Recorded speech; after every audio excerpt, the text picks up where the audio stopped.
First of all, I would like to congratulate the COMELEC for a job well done.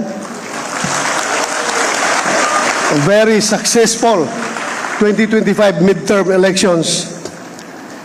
Pakiusap ko lang, Chairman George, na sana hindi na maulit yung natulog ako ng alauna ng gabi.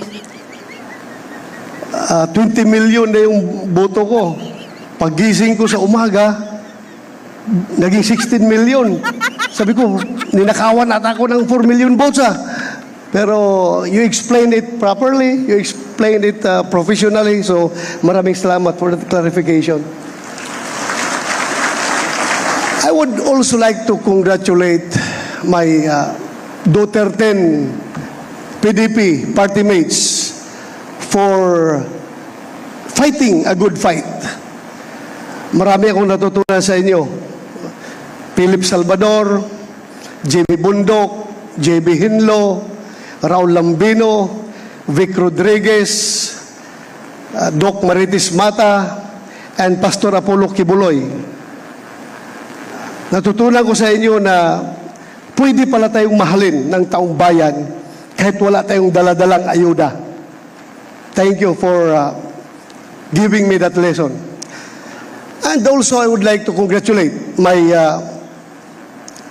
guerrilla warfare campaign team na sama-sama ko palagi kahit saan ako nakakarating. Kahit na anong weather, andyan sila. Hindi ako iniwan. Maraming salamat sa inyo. I would also like to thank yung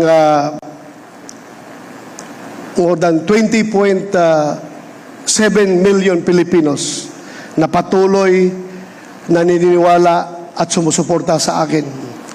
Alam ko po, yung botong binigay nyo sa akin, yun po ay protest vote sa kinahinatnan ng ating dating Pangulong Duterte.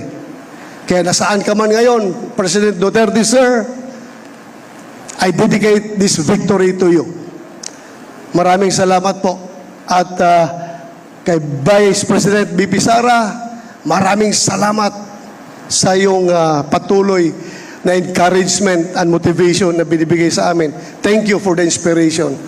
At sa lahat ng Pilipino, ako po'y magsasabi na hindi ko po kayo bibiguin. Itaga nyo sa bato. Maraming salamat. Thank you.